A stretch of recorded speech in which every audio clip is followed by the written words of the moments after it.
Estamos de volta com o programa Em Pauta, aqui pela sua TV Canção Nova. Estamos conversando nesta noite sobre direitos humanos, um tema realmente importante. Se você está chegando agora, seja muito bem-vindo. Televisão é sempre assim, não é? Sempre alguém chegando e sintonizando a temática. Estamos conversando sobre direitos humanos e aqui, Frei Antônio Moser e o professor Moisés Augusto Gonçalves, doutorando em Sociologia, realmente aí um especialista na área dos direitos humanos. Como a gente faz aqui no programa, segundo bloco é sempre a oportunidade de apresentarmos uma literatura que ajude você que está nos acompanhando a refletir mais, a aprofundar melhor a temática da noite, tá certo?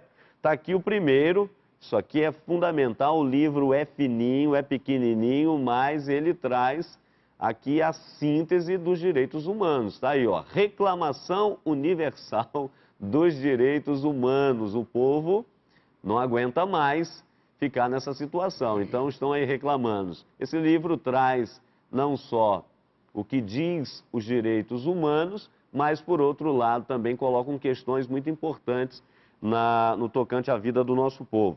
Aqui pela Editora Vozes, também pela Editora Vozes, esse lançamento, aliás, já está na sua segunda edição, Ética, Justiça e Direito, reflexões sobre a reforma do judiciário, uma reforma tão desejada, não é isso, Frei Moser? Está custando. Está custando mesmo, está aí para você, Ética, Justiça e Direito, reflexões sobre a reforma do judiciário, tem aí a participação de vários autores, né? Os organizadores, um deles é bastante conhecido, o Padre Hernani Pinheiro, sempre acompanha o Congresso Nacional, o governo em si, né, nas suas três instâncias. O José Geraldo de Souza Júnior, o Mililo Diniz, Plínio de Arruda Sampaio, que foi inclusive candidato à presidência da República na última eleição, onde foi eleita a nossa atual presidenta Dilma Rousseff. Está aqui a terceira dica para você, aqui pela editora Canção Nova, Justiça, de José Renato Nalini. Está aí para você, onde é que eu mostro aqui no André? Isso, está aí.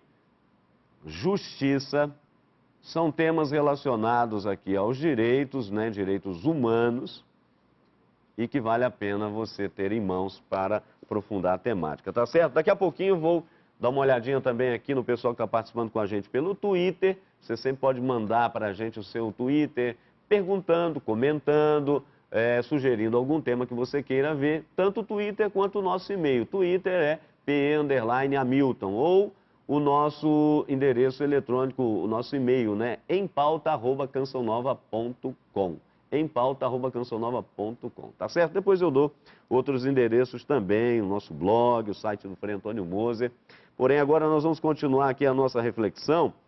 E uma coisa interessante, Frei, que o professor dizia agora há pouco, que é essas situações que infligem os direitos humanos, quer dizer, nunca se torturou no Brasil, como nos dias que estamos vivendo, mas, por outro lado, existem esses organismos que auxiliam o governo na aplicação dos direitos, esses centros, né, de direitos humanos. Só que nós temos percebido no Brasil, ultimamente, essas, por outro lado, ONGs, e até algumas delas, quem sabe, ligadas ao direito, mas que, ao invés de cuidar do direito realmente de todo cidadão, parece que mais estão preocupados em faturar, e aí essa crise, denúncias que não acabam mais, ora aqui, ora ali.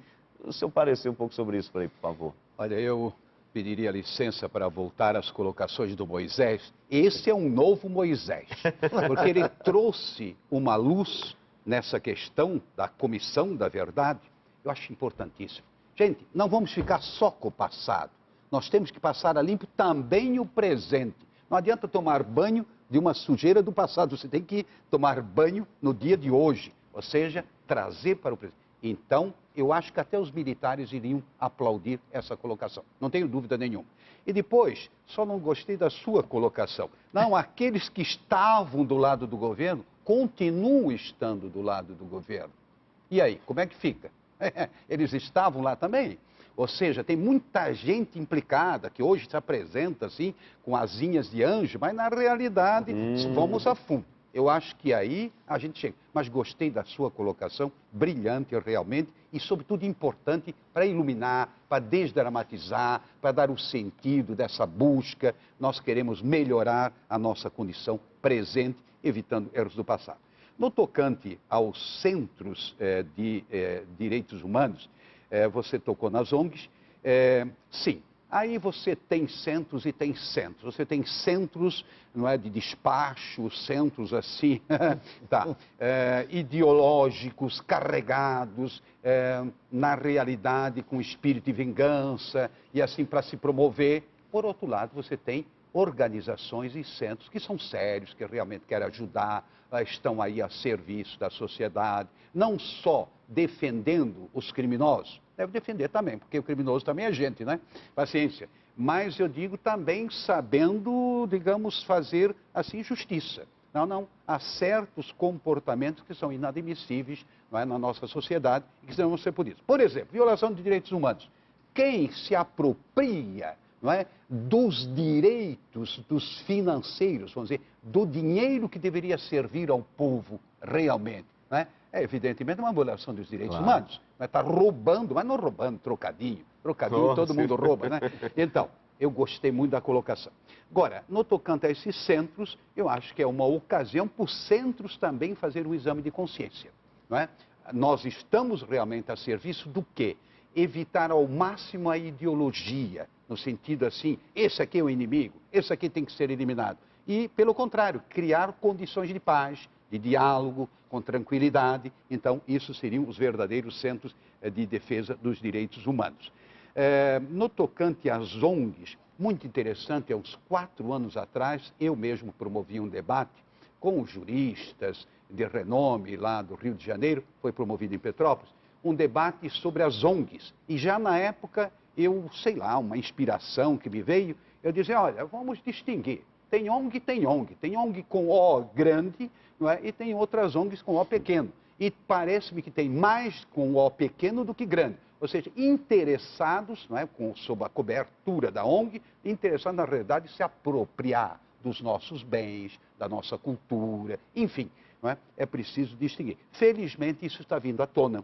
De tal forma que houve um tempo, você quer a vida fácil, funde uma ONG. Você tem dinheiro à vontade. Não, não é mais bem assim. E, felizmente, estamos, digamos, despertando para essa realidade. E no tocante aos estrangeiros, ora, tem muito estrangeiro aqui que devia ir para a sua casa cuidar de pôr ordem na sua casa.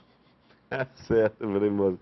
Não é contra o estrangeiro, pelo amor de Deus. Claro. Não é nesse sentido. Eu levantei essa questão, professor, justamente porque, às vezes, usando uma expressão bem popular, né, se mete o bambu nos políticos.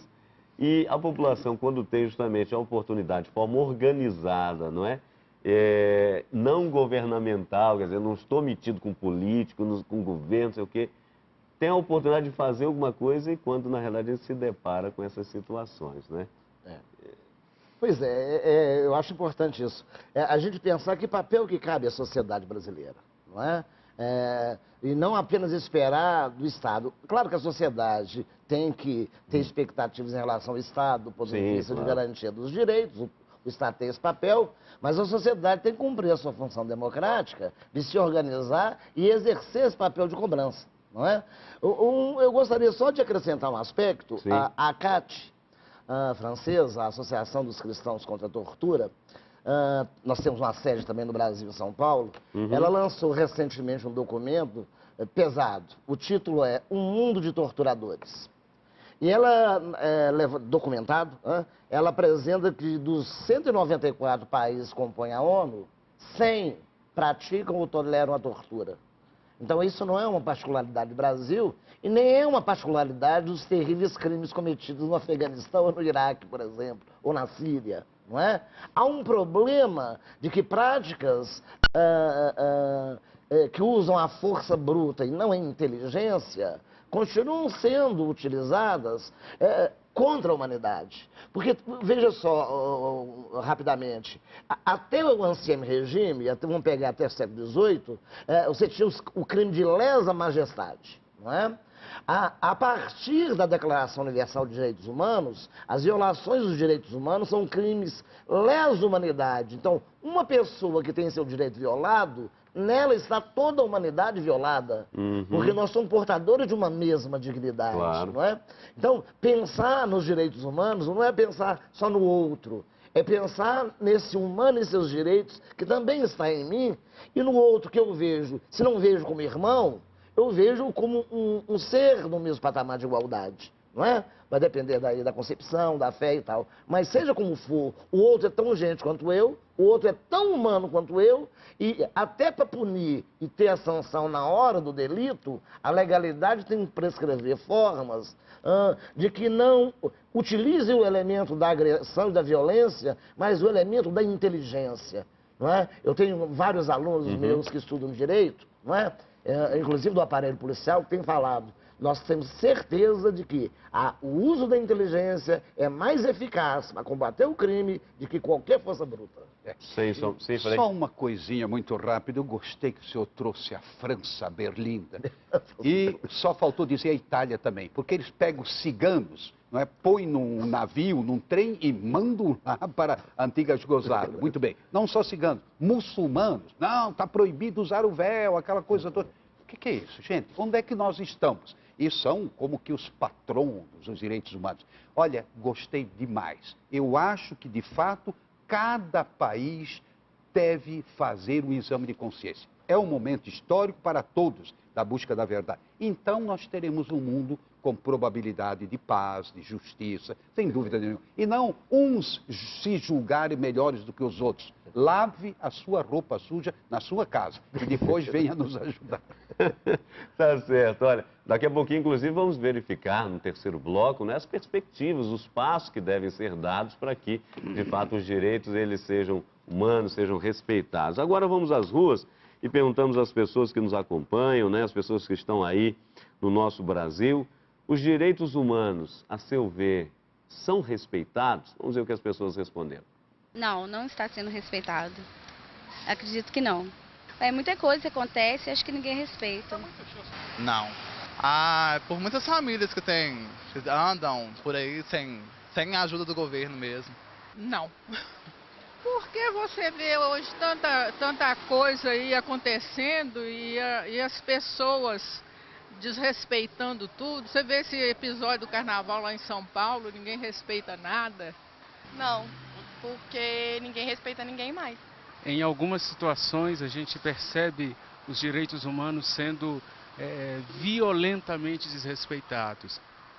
Desde as classes mais altas, né, a gente percebe que aqueles que seriam os representantes de uma população são os que agridem mais os direitos, direito à saúde, direito à dignidade humana, né? Então, a nossa sociedade está bem complexa, né?